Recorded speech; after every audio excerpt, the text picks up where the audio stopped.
ku mukutu ogwa Point Media UG nkwaniriza Azawi omuyimbi wano mu ggwanga erya Uganda enkya y'olunaku olwaleero yeegase ku bannayuganda bonna ku mikutu emitimbagano anaagatta eddoboozi lye mu kuvumirira era mu kuwakanya ekyobuli bw'enguzi obugenda mu maaso mu ggwanga lino erya Uganda. Jukira nti no gye buvuddeko twalaba nti no ku mikutu gy'omutimbagano naddala ogwa Twitter oba ogumanyikiddwa nga X ensangi zino yajjayo pitisize zonna ezaali zoogera ku bulyake obugenda maaso mu ggwanga olwo oluvannyuma n'avaayo n'atutegeeza nti waliwo abo abaali baagala okukozesa eddoboozi lye okuba nti naate balina byebafunamu. Wabula ate enkya y'olunaku olwaleero ku space era ku mukutu ogwa X avuddeyo n'abaako ne submission gyawaayo gyengenda okuba nti nno nkuwaako mu maaso awo. Wabula nga tetunakutuuka mu ddoboozi eryo njagala nsooke nkujjukize Haji Abudu omusomi w'edduwa gwe wenna alina ensonga ez'enjawulo ziraga okuba nti nno zikolebwako, alina obuzibu obw'ensimbi emirimu oli wano mu ggwanga erya Uganda oba oli wabweru wa ggwanga. Mukoneko ku namba oba sinakindi omuweerezako kubaka obwa WhatsApp ku namba eri 0752 447 156 era ojja kuba okolebwako bulungi. Katusooke tufuna akalango ke n'oluvannyuma tukomerewo mu submission ya Azawi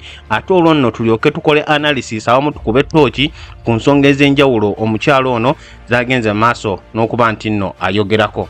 Assalamu alaikum wa rahmatullahi wa barakatuh. Amanya n'eddoboozi Haji Abudu omusomi w'edduwa. Nkola ku nsonga ez'enjawulo emirimu nga gikutataganyeko ebyenfuna byo nga bidobonkanye ne oba oli bweru wa ggwanga emirimu gyakucankalanako jangu kusomere ku dduwa okuva edda nedda edduwa zaabaawo edduwa zisomibwa omuntu n'oterezebwa mu mbeera yonna ebadde ekusibyeko akanyaaga. Nina ekyoto kye nsobola okukumira wadde oli bweru wa ggwanga nga toli kumpi wano n'ofuna omukisa ogwo nawe n'osomerwako ku dduwa nga nkuteddeko n'akabaani, Allah ajja kukusaasira, ajja kukwanukula.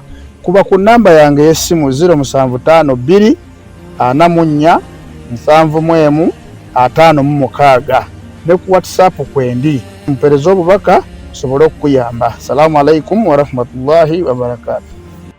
Azawi, the question Yes, I have for you, which is really direct, is how and where did you get the courage to stake your public profile at a time when a lot of public people are quiet or, playing it safe and not wanting to endanger their whatever it is? You are a musician, you have a stake, you're celebrity, if I may put it that way. Why did you think it's important for you to lend support to this cause? First of all, I want to thank you, Mr. Robert Kapshenga, for this opportunity to be able to speak to our people and everyone who has spared their time today, to be part of this. To answer your question, as Azawi, my business, okay, you guys know me as a musician, but my business is people. And when I say people, I mean even the last person on ground, the person who serves, who vendors food on the street, the border guy, the person who helps on building during construction. So for me, I mean a normal Ugandan when I say that my business is people. And how does that work? If that person is not doing okay, then I'm also not okay. They won't be able to support me. They won't turn up for my shows. So I have to make sure that they are doing okay, because it's the only way I'll be okay. I'm not like these politicians who only remember our people during the time of elections. No, because I'm always like performing for a different set of Ugandans every weekend. So like I know how they're doing, I know how they're struggling, I know the things they're going through. And what is even so sad, like they wouldn't have been undergoing certain situations if people in leadership were doing the right things. So this is why I'm so concerned. And also another issue, because this industry is big, like we're very many as musicians. I was also concerned to see that so many musicians, artists, they are very quiet. They are silent. They are watching how, they are seeing how our fans are undergoing, you know, this struggle because of the graft, because of the corruption. They are quiet. You understand? And I can understand. Okay, it's not that I even understand. It's because they put themselves in compromising situations. When you wake up one morning and you accept $500,000, dollars from a politician, that means when time comes for you to put out your voice there for the people, you won't be able to do it because you are under their pocket. And there's so many artists here who have been compromised just because one morning they are allowed to accept money from a politician. And you know how politicians are. They just turn on you. The moment they see that you're not that important, you don't have that relevance, they will throw you away. They will throw you under the bus. So that is why I was like, you know what, as Azawi, because even before I became an artist, like I had concerns. Zemvudemu ghetto. I don't know if it's okay to speak my language. Please, go ahead. Yeah. Use whatever language you're comfortable with. Yeah, nze nkulidde ghetto. Okitegera, nze mbadde ndaba embeera gye tuyitamu, bazadde bange gye bayitamu, baakola, but right now tasobola na kufuna pension we, baabasalayo. But they served this country and they did everything, to make sure that in their retirement they can be able to sustain their lives. But they can't because sente ezo waliwo yakola ki eyazirya. I have lost my father due to poor health care. I have lost my sister just after giving birth because of poor health care. And then you wake up one morning and you see someone bamuwadde million 5. Ng'olaba omuyimbi bamuwadde billion 5 eza Uganda azikozesa eki. And this is really sad because these are artists that have been here for some time. They have established themselves. They are doing okay. But then someone in our government wakes up one morning nagamba but abayimbi katubaweeyo billion 5 beyagale azikozesa eki. Bafani tebamuwagira. I'm angry to the point that I can even punch a wall. Please don't, please. And this anger has been accumulating for the last I don't know how many years. And it's quite sad that when we air out our voice as youth, nobody listens to us. The people who are in parliament, they know the issues that we are going through. Bachimanyi, we struggle to get something to eat. We struggle to go to school, to be able to pay for our fees. We struggle to find employment. Katize Mr. Kapshenga kankubulire. I graduated Makerere. I did a bachelor's of commerce, and I graduated. Ninga simanyi chidako. Nga simanyi where the job is gonna come from. Nga simanyi wabengena tani. It's not like I have some capital somewhere to start up a business. I had nothing. If it was not for this talent, singa nange ndi awo ntaya. That is why I'm like, for the fact that Ugandans have supported me ever since my career started, this is where the point I come through for them. Abana-Uganda bawagidde abayimbi abanene abato naye abayimbi basirise. Abayimbi basirise balya sente z'Abasajja. Now they cannot say anything. They are compromised. Now, when the time comes for them to hold their concert, they want people to turn up for them.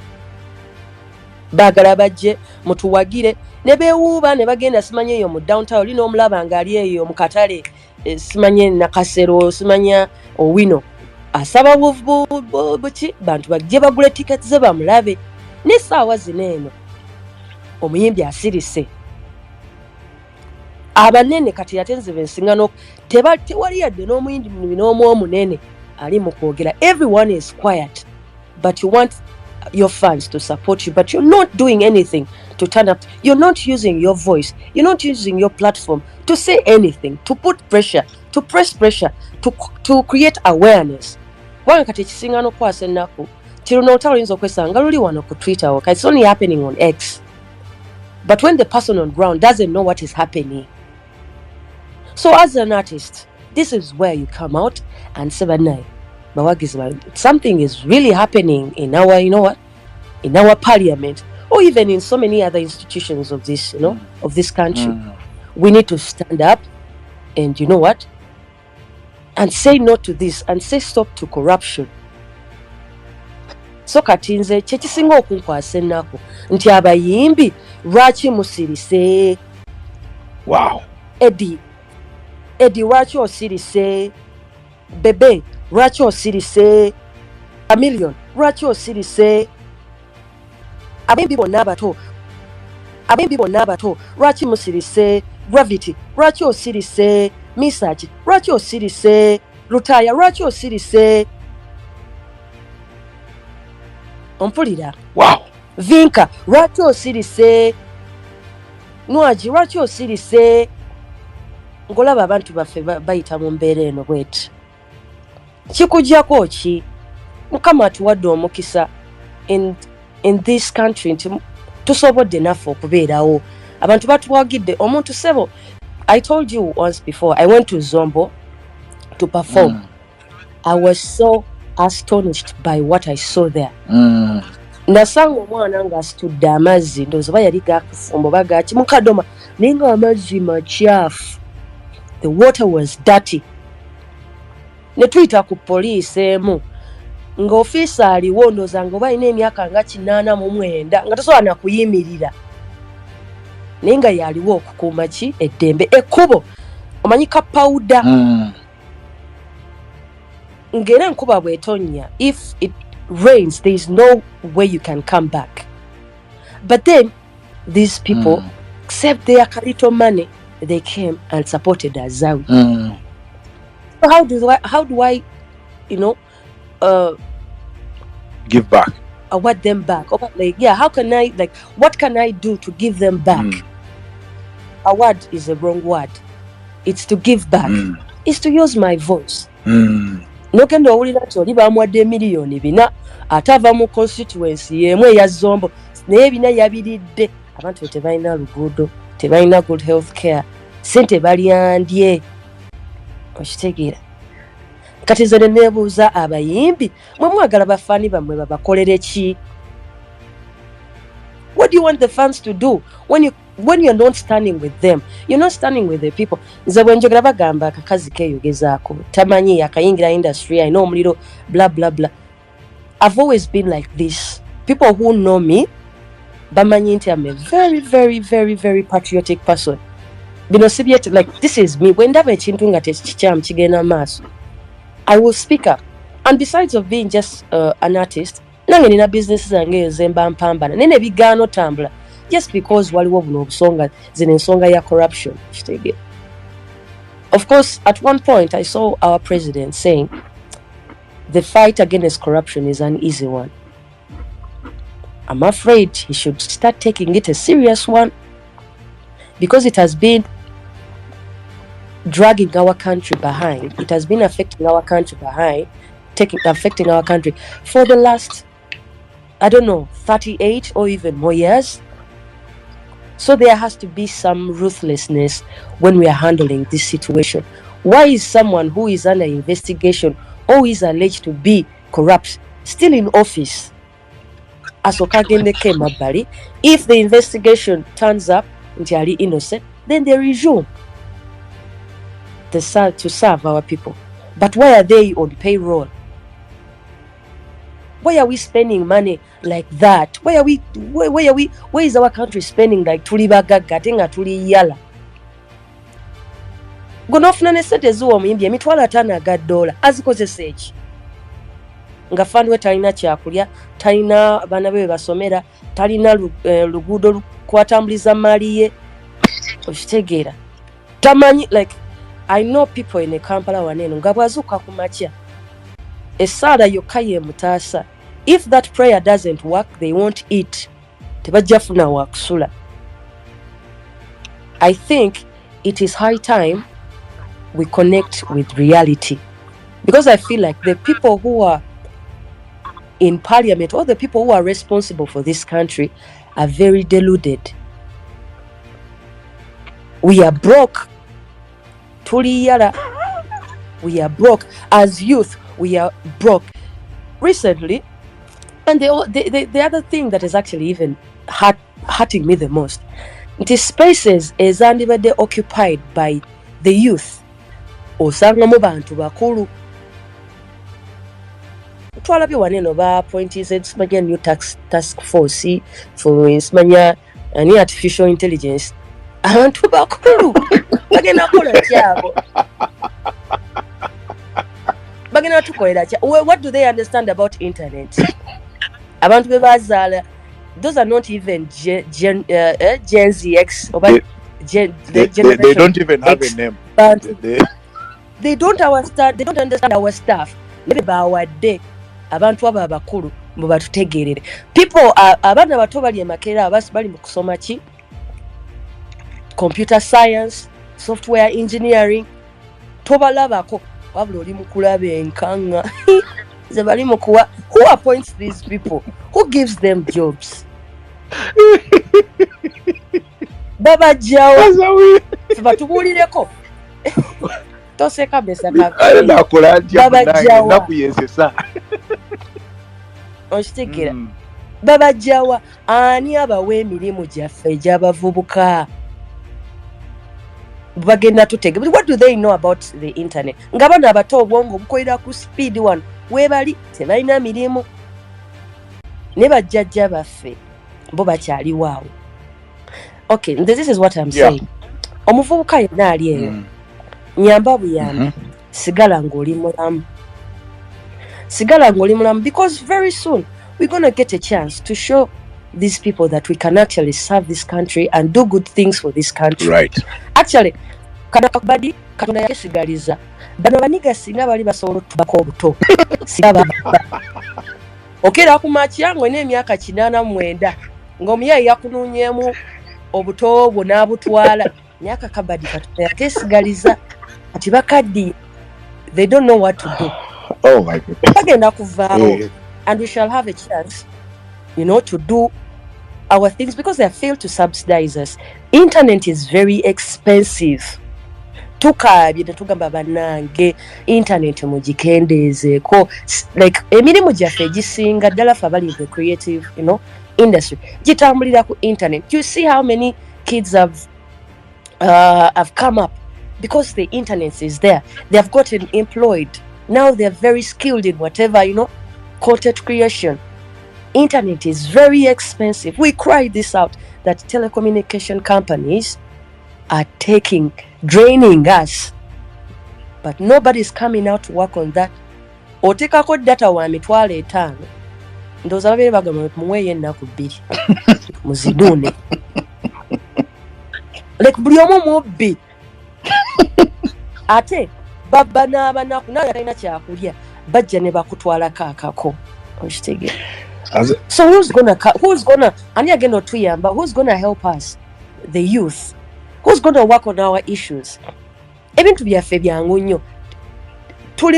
Most of us are in the creative industry. Tulimu arts, tulimu sports, tulimu film, tulimu movies, tulimu music industry. Abalala basobola okutunga, they're fashion designers.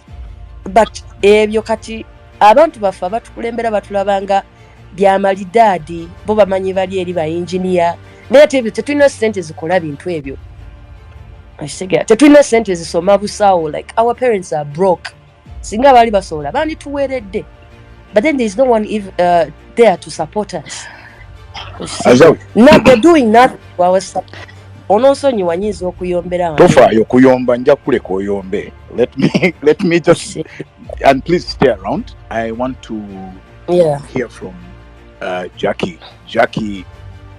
Si space eno enkya y'olunaku olwaleero yakyaziddwa omukulu amanyikiddwako nga Robert Kabushenga, era nga Azawi y'omu ku abo bannayuganda abatini ennyo abasobodde okubeerako era ne bafuna omukisa okwogera wabula akantu kenjo okutandika nako Azawi agenze maaso n'agamba nti abasajja bano okumanyanga Batubye era singa teyali Katonda nti nno ebintu ebimu yabyesigaliza bandibadde baba n'emyaka gyaffe. Omuntu abadde omuvubuka ogenda okukeera enkya ng'oli mu myaka 8. Ekyo nno kiraga mu ngeri ki abakulu banene abali mu gavumenti gye bagenze maaso n'okuba nti nno babba ssente y'omuwi w'omusolo awamu n'ebyobugagga by'eggwanga erya Uganda byonna. Wabulemu ku nsonga Azawi gy'asobodde okuba nti nno yeesibako ye y'abayimbi banne naddala abo abayimbi abamanyikiddwa nga abanene. Wabula nga ne we buli kati bukyanga okwekalakaasa kunene okutandika ku mikutu emitimbagano okumala kati ndowooza emyezi 4 n'omusobyo teriyo. Abantu nga Bebe Cool, abantu nga Gravity, abantu nga Eddie Kenzo, abantu nga Jose Chameleone tebavangayo kulaga ddoboozi lyabwe kuligatta kwabo bannayuganda abali mu kwekubira omulanga era abali mu kugezaako okulaga obutali bumativu mu butya ensonga gye ziddukanyizibwa. Nyaga kujjukiza nti mu kitongole ekikulembeddwamu Eddie Kenzo awamu ne Shiba gye buvuddeko abayimbi bano baweebwa ssente ezisukka ne mu biliyoni z'ensimbi wano mu ggwanga erya Uganda. Era Azawi ng'omuyimbi naye ku space eno yavuddeyo ne yeekubira omulanga nga yeewuunya lwaki bayimbi banno, lwaki abantu abalina platforms ezisobola okwongereza ku ddoboozi era ne bongezayo message ne bategeeza n'oyo omuntu wa wansi abawagizi baabwe bonna lwaki tebavaayo ne babanga bongera eddoboozi lyabwe ku nsonga ez'enjawulo ezigenda maaso mu ggwanga lino erya Uganda. Sijja kuba nti nno nyongerako bingi nnyo wabula ng'eyibadde submission eya Azawi. Gwali ku Point Media UG, nja kusaba ogende maaso obeere ng'osubscribinga, likinga, sharinga video n'oyo abadde tanakuba nti nafuna obubaka buno bubeere nga bumutuukako bulungi nnyo. Ate era teweerabira kugenda mu comment section otubuulire endowooza yo ku nsonga zino ez'enjawulo ezigenda maaso mu ggwanga lyattu erya Uganda. Wabula era sijja kwerabira kujjukiza Haji Abudu omusomi w'edduwa, omwami ono mukooneko ku ssimu ye oba sinakindi muweerezeeko obubaka ku WhatsApp gonna wenna ayina ebizibu eby'ensimbi eby'emirimu oli wano mu ggwanga erya Uganda oba oli wabweru wa ggwanga. Mukooneko ku namba eri 0752447156 ajja kuba akwasaganya bulungi nnyo. Mwakambagalize weekend ennungi, mubeere bulungi era mweraba.